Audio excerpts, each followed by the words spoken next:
हरि बोल दंडवत प्रणाम. चैतन्य चरित्रामृततले मध्यखंड 22வது அத்தியாயம் 3 ஸ்லோகம் 78 79 80 3 ஸ்லோகத்திலே பகவான் ಚೈತನ್ಯ ಮಹಾಪ್ರಭು ಸನಾತನ ಗೋಸ್ವಾಮಿಗೆ ஒரு வைஷ்ணவனிಗೆ 26 அடையாளங்கள் குணங்கள் சொல்லியிருக்காங்க. நம்ம எல்லாருமே நம்ம வைஷ்ணவர் சொல்லி வைஷ்ணவ சொன்ன ஒரு ஒரு இது பேசினா பகவான் விஷ்ணுಗೆ சேர்ந்தவர் எல்லா வைஷ்ணவர். பகவான் விஷ்ணுಗೆ சேர்ந்தவர் வைஷ்ணவர். இப்போ இந்த உலகத்தில் உள்ள எல்லா ஜீவன் பகவான் விஷ்ணுಗೆ சேர்ந்தது. இனி நம்ம தீவிரமாக போனால் பகவான் விஷ்ணுಗೆ பக்தரெಲ್ಲ வைஷ்ணவர். இப்படி வைஷ்ணவா இதுக்கு நிறைய அடையாளங்கள் சொல்லலாம். பட் பகவான் ಚೈತನ್ಯ மகாபிரபு சனாதன கோஸ்வாமிಗೆ 26 குணங்கள் சொன்னார். இது உள்ளவன் தான் உண்மையான வைஷ்ணவன். அது நம்ம தெரிஞ்சிருக்கணும். நம்ம வாழ்க்கையிலே அந்த குணங்கள் இருக்கா இல்லை கொண்டு வர முயற்சி பண்ணணும். அது என்ன? முதலாவது கிருபாலு. ஒரு வைஷ்ணவನಿಗೆ ಮೊದಲಾದ அடையாளமே எல்லா ஜீவன் மேலே கருணை வைக்கிறது. கருணை, வேறு ஜீவன்கள் மேலே கருணை. சிலப்போ அவங்கள வேறு மதம் தர்மம் என்ன சொல்கிறது, தர்மம் சொல்ல முடியாது, வேறு மதம் இது பண்ணிட்டு இருக்கலாம், இல்லை நம்ம பக்தியிலே இருக்கலாம், இல்லை நம்ம சமுதாயத்திலே இருக்கலாம். விதவிதமான மக்கள் இருக்காங்க. நாஸ்திகர் இருக்காங்க, குடிக்காரன் இருக்காங்களா, பாவிகள் இருக்காங்க. அவங்கள மேலே கருணை இருக்கணும் நமக்கு. அதே போல் வேறு ஜீவன்கள், அது மிருகங்கள் இருக்கலாம், பறவைகள் இருக்கலாம், எல்லா ஜீவன் மேலே கருணை வைக்கிறது கிருபாலு. ரெண்டாவது அகிருத்த துரோக. எந்த ஜீவனுக்கு துரோகம் பண்ணாமல் இருக்கிறது. மனிதர் இருக்கா, மிருகங்கள், அது ஒரு விதமாக ஹிம்சை பண்ணாமல் இருக்கிறது சொல்லலாம். ஒரு விதமாக துரோகம் சொன்னால் யாருக்கு ஏமாத்துறது, கபட்டம் பண்ணுறது, இது பண்ணாமல் இருக்கிறது. மூணாவது சத்யசாரா. ஒரு வைஷ்ணவன், ஒரு பக்தன், ஒரு சாது உண்மை சத்தியத்தின் மார்க்கத்தில் பாதையில் நடக்கணும். அவர் வாழ்க்கையில் எல்லாம் உண்மை இருக்கணும். சொன்னால் எதுவுமே மறவு பண்ணக்கூடாது, எந்த ரகசியங்கள் இருக்கக்கூடாது. வாழ்க்கைக்கு சாரமே சத்யா, உண்மை. உண்மை பகவான், ட்ரூத் இஸ் காட். சத்தியம் பகவான்ಗೆ ஒரு தான் பகவான் சத்தியம். பகவான் சொன்ன பாதையில் நடக்கிறது, பகவானுக்கு சேவை பண்ணிட்டு வாழ்வது, பகவத் பாதை சத்யசாரா. அப்படி. நாலாவது சமமாக இருக்கிறது. சமமாக இருப்பான்னு சொன்னால் வாழ்க்கையிலே சுகம் வரலாம், துக்கம் வரலாம், துன்பம், அப்போ கூட சமமாக இருக்கிறது. குளிர் வெயில், ஜெயபராஜய, வெற்றி தோல்வி, எல்லா விதமான சூழ்நிலைகளிலே சமமாக இருக்கிறது. அஞ்சாவது நிர்தோஷா, தோஷங்கள் இல்லாமல் இருக்கிறது. நமக்கு 3 முக்கிய தோஷங்கள் சொல்லப்பட்டிருக்கு. ஒன்று புலன் திருப்தி, புலன் சுகம் கொடுக்கறது முயற்சி பண்ணுறது, அது ஒரு தோஷம்.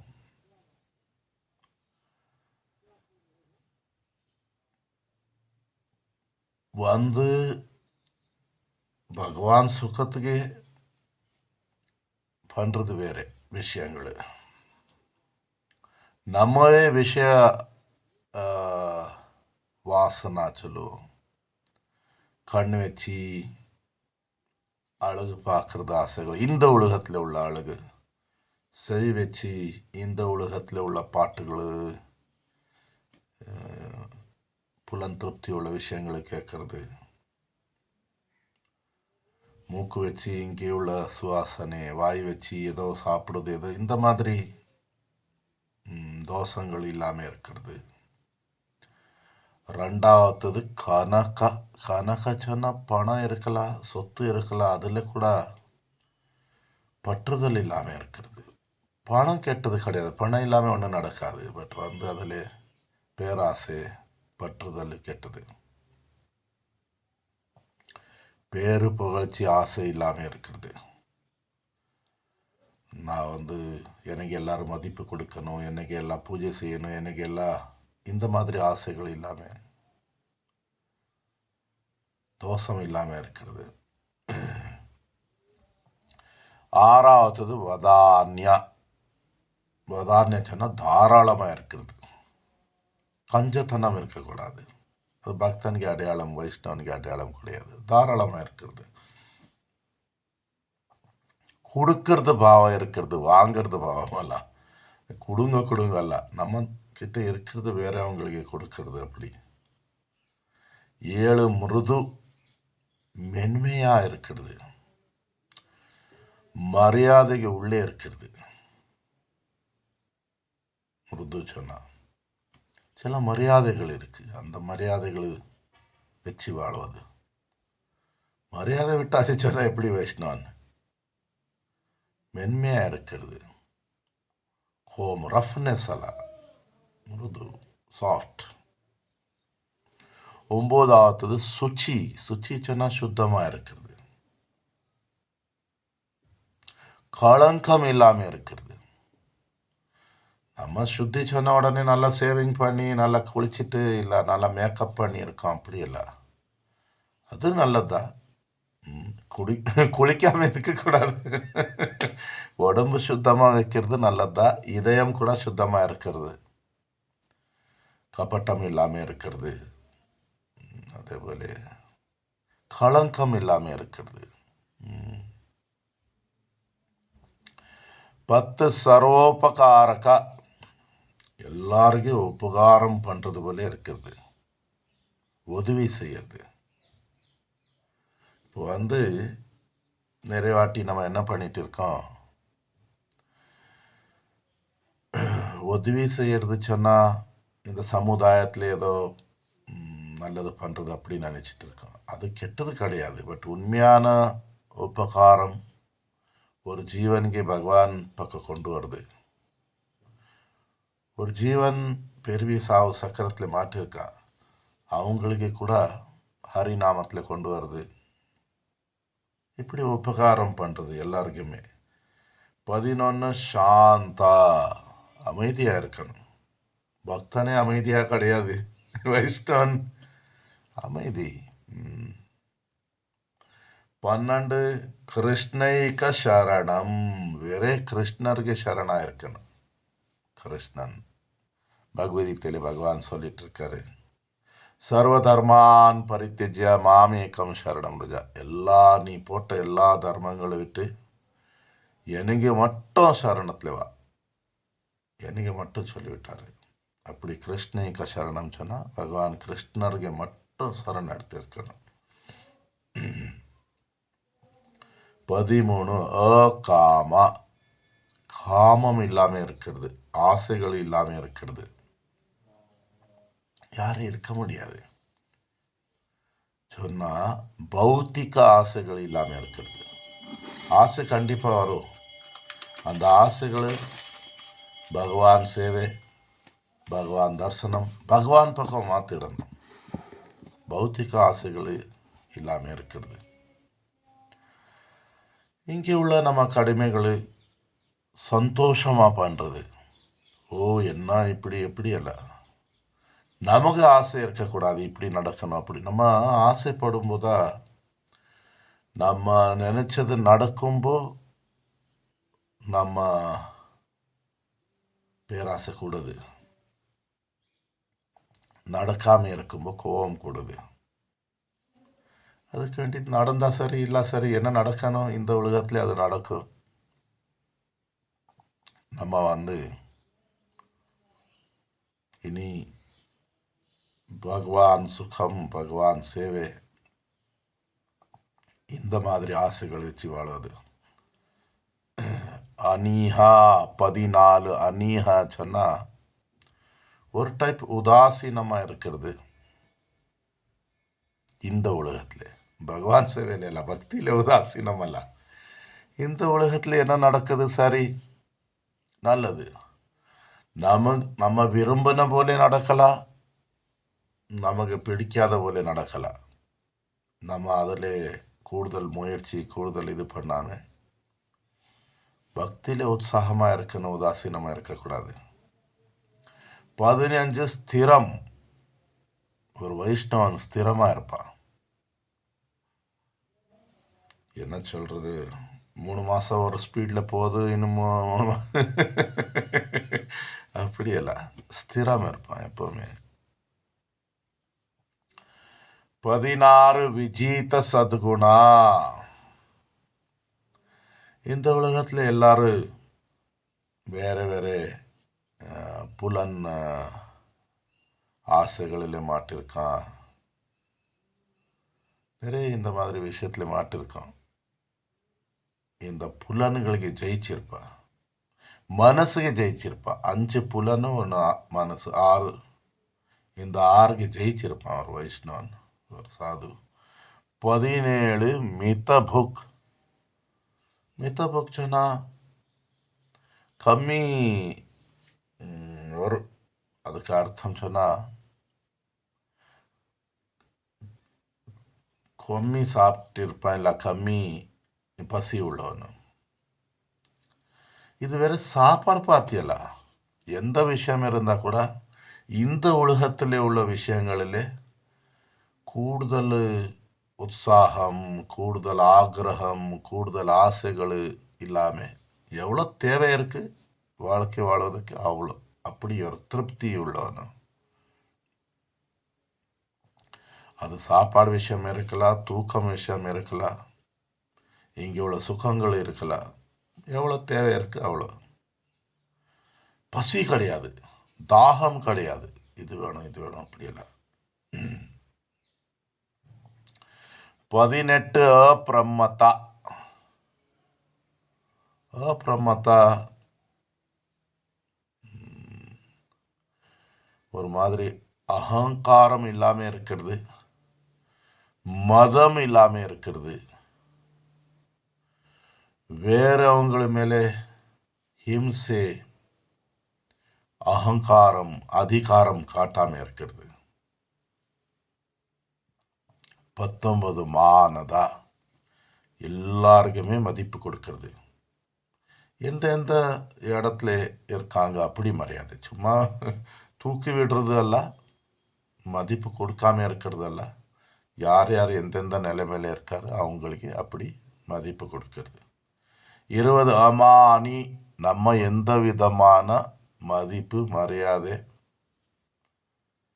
புகழ்ச்சி எதிர்பார்க்காம இருக்கிறது. 21 கம்பீரா, கம்பீரமாக இருக்கிறது, நிதானமாக இருக்கிறது. அர்ஜென்ட் அர்ஜென்ட் அர்ஜென்ட் அப்படி இல்லை, ஒரு மாதிரி ஆழமான விஷயங்கள் தெரிஞ்சு அந்த ஒரு பாவத்தில் இருக்கிறது. இதெல்லாம் நடிப்பு பண்ணுறதல்ல, இந்த குணங்கள் தானாக வரும். பகவான் பார்த்து தெரிஞ்சு பகவான் சுகத்தில் உள்ளவனும் இந்த உலகத்தில் எந்த விதமான ஒரு ஆவேசம் இல்லாமல் இருப்பான், கம்பீரமாக இருப்பான், ஆழமாக விசாரங்கள் விஷயங்கள் வச்சு இருப்பான். ஒரு மாதிரி கனமாக இருக்கிறது, கம்பீரம், கிரேவ். சும்மா பக்தியிலே உற்சாகம், இந்த உலகத்தில் எந்த விஷயம் வந்தால் இங்கே உற்சாகம், அப்படியல்ல. சரி, இந்த உலகத்தில் விஷயங்கள் நடந்துட்டு இருக்கு. 22 கருணை. முதலாவது என்னது? கிருபாலு. கிருபே, கிருபா, கருணா ஒரு மாதிரி ஒரே போல இருக்கு சப்தம். ஒரு பக்தன்ல எவ்வளோ கருணை இருக்கணும். 2 வாட்டி இந்த சப்தம் 26 2 வாட்டி இதே விஷயம் வந்தாச்சு. கிருபாலு, கிருபே, கருணை. ஒரு அர்த்தம் இங்கே நம்ம கருணை பண்ணுறது, முதலாவது கிருபாச்சனம் நம்ம கருணை வாங்கிறது, இப்படி எடுக்கலாம். நம்மக்கிட்ட கருணை இல்லாமல் நம்ம வேறவங்களுக்கு கருணை எப்படி கொடுப்போம்? இப்போ கிருபாலு சொன்னால் ஹரி குரு வைஷ்ணவருக்கு சேவை பண்ணி அவங்களுக்கு கருணை வாங்கியிருக்கணும். இங்கே கருணை சொன்னால் நம்ம அது வேற அவங்களுக்கு கொடுக்கணும். வேற நம்ம பேங்க் லாக்கர் கிடையாது. பட் யாருக்கு எவ்வளோ கருணை காட்ட முடியும் அவ்வளோதான் கருணை காட்ட முடியும். கிருபா கருணையில் வித்தியாசம் இருக்கு. கிருபா நம்ம எவ்வளோ முடியுது கருணை வாங்கிறது. கருணை எதிரில் உள்ளவங்களுக்கு பார்த்து கொடுக்கறது. நம்ம நிறைய வாட்டி முயற்சி என்ன பண்ணிட்டு இருக்கோம், நமக்கு கருணை கிடைச்சது அது அப்படியே வேறவங்களுக்கு கொடுக்குறது. அவங்களுக்கு தகுதி இருக்கோ இல்லை அவங்களுக்கு தாங்க முடியுது தெரியாது. டாக் டாக் தலையில் இனி முதல்ல இவ்வளோ ஜபம் பண்ணு, இப்படி பண்ணு, அப்படி அல்ல. இல்லை நான் ஹரிகதா பண்ணுவேன், நான் எல்லாம் கேட்டிருக்கேன், எனக்கு எல்லாம் தெரியும், அப்படி அல்ல. எவ்வளோ நம்ம வேறவங்களுக்கு ஹரிகதா சொல்லணும்னு சொன்னால் அவங்களும் ஜீர்ணிக்க முடியணும், அவங்களுக்கு பக்தி கூடணும். சும்மா பேசிட்டு இருக்கோம் அப்படி இல்லை. கருணை சொன்னால் அவங்களுக்கு நம்ம உதவியாக இருக்கணும், அவங்களுக்கு பக்தி கூடணும். அவங்களுக்கு பின்னாடி நம்ம பக்தி போகக்கூடாது, அப்படி இருக்கக்கூடாது. இன்னொன்று, வேறவங்களுக்கு கருணை காட்டுறதுக்கு போய் நம்ம பக்தி எங்கே இருக்கு தெரியாது, நம்ம அவங்களுக்கு சொல்லி கொடுத்துட்டு இருந்தோம், அப்படி இல்லை. அதுக்கு வேண்டி நிறைய வாட்டி எப்படி சொல்லிடுவேன்னு சொன்னால், ஒரு பிச்சைக்காரனுக்கு எவ்வளோ கருணை காட்டுவீங்க? அவங்களுக்கு சாப்பாடு கொடுக்கலாம், ஏதோ பணம் கொடுக்கலாம், ட்ரெஸ்ஸு கொடுக்கலாம், முடிஞ்சாச்சு. வீட்டுக்கு உள்ளே எடுத்துடுவீங்களா? ஒரு பிச்சைக்காரங்க வா உட்காரு, அப்படி இல்லைல்ல. கருணை சொன்னால் அப்படி. கருணை உண்மையாக நமக்கு மேலே உள்ள பக்தனுக்கு நம்ம கருணை காட்ட முடியாது, நம்ம போல பக்தனுக்கு காட்ட முடியாது. நமக்கு கீழே உள்ள பக்தன் அவங்களுக்கு கூட கூடுதல் அசோசியேஷன் பண்ணக்கூடாது.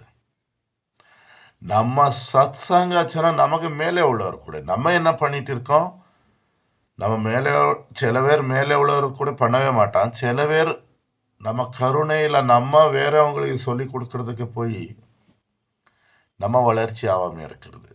என்ன நம்ம ஆசை, நம்ம வேறவங்களுக்கு சொல்லி கொடுக்கணும், நான் கருணை காட்டிட்டு இருக்கேன், அப்படி கிடையாது. முக்கியத்துவம் நம்ம சாதனைக்கு.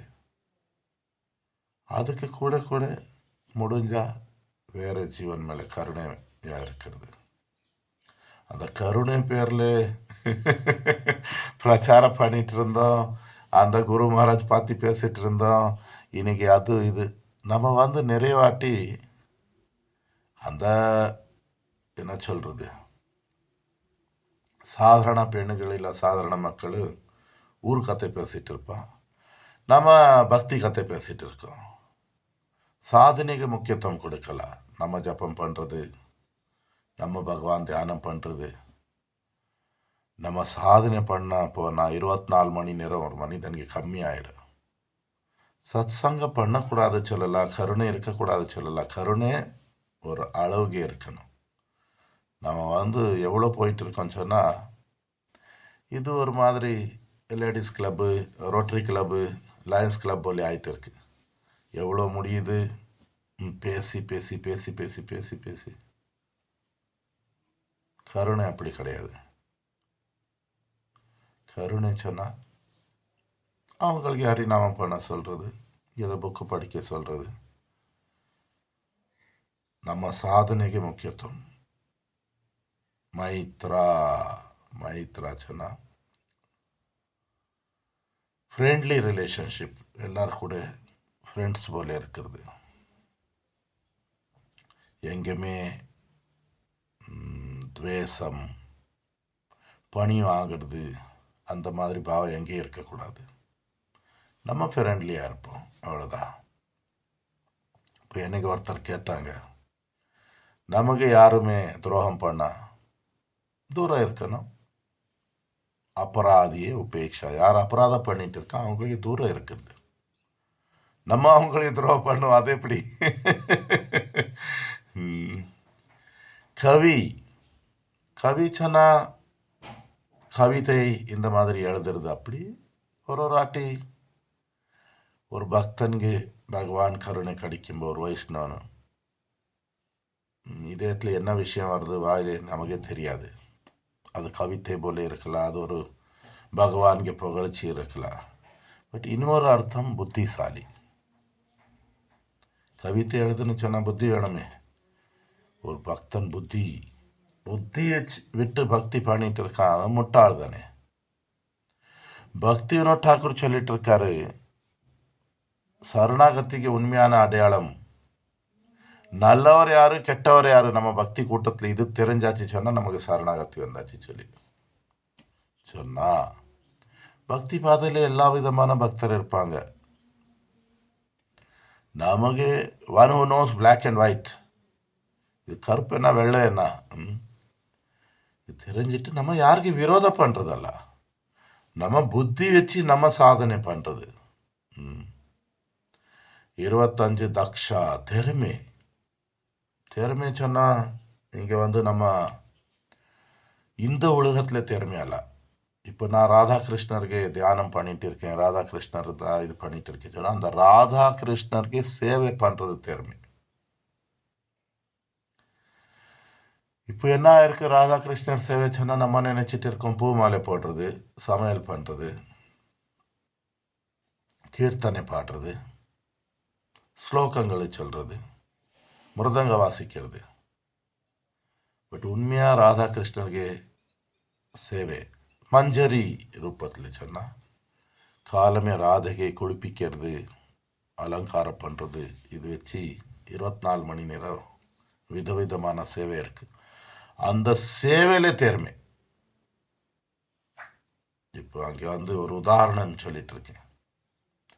அவங்களுக்கு சோப்பு வச்சு குளிக்க மாட்டான்ல, அது ஒரு பொடி இருக்கும், பாசிப்பருப்பு வச்சு அதில் சுவாசனை பொருள்களை போட்டு இருக்கலாம், கடலை மாவு வச்சு இருக்கலாம். இப்படி சில சுவாசனை பொருள்கள் வச்சு அவங்களுக்கு புளிப்பிச்சு வைக்கிறது, அந்த பேஸ்ட் போடுறது இல்லை பவுட்ரு போடுறது. அப்போ நான் நினைப்பேன், நான் அங்கே ராதைக்கு குளிப்பிச்சுட்டு வைப்பேன். அப்போ நான் இந்த மாதிரி ஒரு பண்ணுவேன் சொல்லி அது இங்கே பண்ணியிருப்போங்க வாழ்க்கையிலே. அங்கே என்ன சேவை பண்ணணும்னு சொல்லியிருக்கோம், அது இங்கே இந்த உலகத்தில் பண்ணியிருக்கோமா இதுவரை? இப்போ சேவை சொன்னால் திறமை சொன்னால் இங்கே முதல்ல அங்கே போயலாம். பூ மாலை போட்டிகிட்டு இருக்கோம், பூ மாலை 5 வண்ணமான பூ அதில் இருக்கும் சொல்லியிருக்கு. கிருஷ்ணர் ராதே போடுறது மாலை, பூ மாலை, அதில் 5 வண்ணம் உள்ள பூ இருக்கும். அப்படி இங்கே போட்டு பார்த்துருக்கோமா? இல்லை இங்கே நம்ம ஊரில் என்ன பூ இருக்குது, இல்லை கையில் கிடச்சது போட்டு நான் பூ மாலை போடுவேன். அங்கே உள்ள சேவை இங்கே தொடங்கணும். அப்போ அங்கே போய் பண்ணுவோம், இங்கே பண்ணாதது அங்கே போய் என்ன பண்ணுறது? இப்படி ஒரு உதாரணம் கொடுத்தேன். இப்படி நிறைய சேவைகள் இருக்குது. 26வது குணம் அடையாளம் ஒரு வைஷ்ணவங்க மௌனி, சைலண்ட். சைலண்ட் சொன்னால் பேசாமல் இருக்கிறதல்ல, ஒன்றும் பண்ணாமல் இருக்கிறதல்ல. என்ன பண்ணிட்டு இருக்கோம், பகவான் ராதாகிருஷ்ணர் சுக்கத்துக்கு என்ன பேசிகிட்டு இருக்கோம், பகவான் பார்த்து பேசுறது, வேறு விஷயங்களும் பேசாமல் இருக்கிறது. இது ரொம்ப முக்கியமான இது. ஏன்னா வாய் தான் நமக்கு ரொம்ப பிரச்சனை கொடுத்துட்டு இருக்கு பக்தியில். ஒன்று மனசு, ஒன்று வாய். தேவையில்லாமல் பேசுறது, தேவையில்லாதது சாப்பிடுது. என்ன பார்த்தா சாப்பிடுது, பிரசாதம் பிரசாதம் கூட அளவில் சாப்பிடணும். மித்த புக் சொன்னால் அளவில் சாப்பிடுது, அளவில் தூங்குறது. அதே போல் இங்கே மௌனி சொன்னால் மௌனமாக இருக்கிறது. எல்லாரும் எனக்கு தெரியும், நான் சொல்லிவிடுவேன், எனக்கு தெரியும், நான் படிச்சிருக்கேன், என்ன விட்டுடுங்க. ஒருத்தர் பேசிட்டு இருக்கார், பேசிட்டு நமக்கு பேச ஒரு வாய்ப்பு கிடைக்கும்போது பெரிய விஷயம். 1/2 மணி நேரம் பேசுறது 2 நிமிஷத்தில் பேசிடணும், 5 நிமிஷத்தில் பேசிடணும். இனி 25 நிமிஷம் பகவான் நாமம் பண்ணுறது. சும்மா சும்மா பேசுறது எவ்வளோ தேவை இருக்குது, அவ்வளோதான். இப்படி இந்த 26 குணங்கள் ஒரு வைஷ்ணவனில் வந்தாச்சு சொன்னால், ஒரு வைஷ்ணவன் அங்கே போகிறதுக்கு ரெடி ஆயிடுச்சு, கோலோக்க போகிறதுக்கு. இந்த குணங்களை வச்சு தான் அங்கே போக முடியும். ஹரிநாமம் தான் நம்மை கொண்டு போகும். சேவைக்கு வேண்டிதான் போயிட்டு இருக்கோம். அதுக்கு கூட இந்த குணங்கள் இருக்கணும். இப்படி படிப்படியாக நம்ம கோலோகம் பகவான் ஸ்ரீ ராதாகிருஷ்ணர் பக்கம் போக முடியும். ஹரி போல், தண்டவத் பிரணாம்.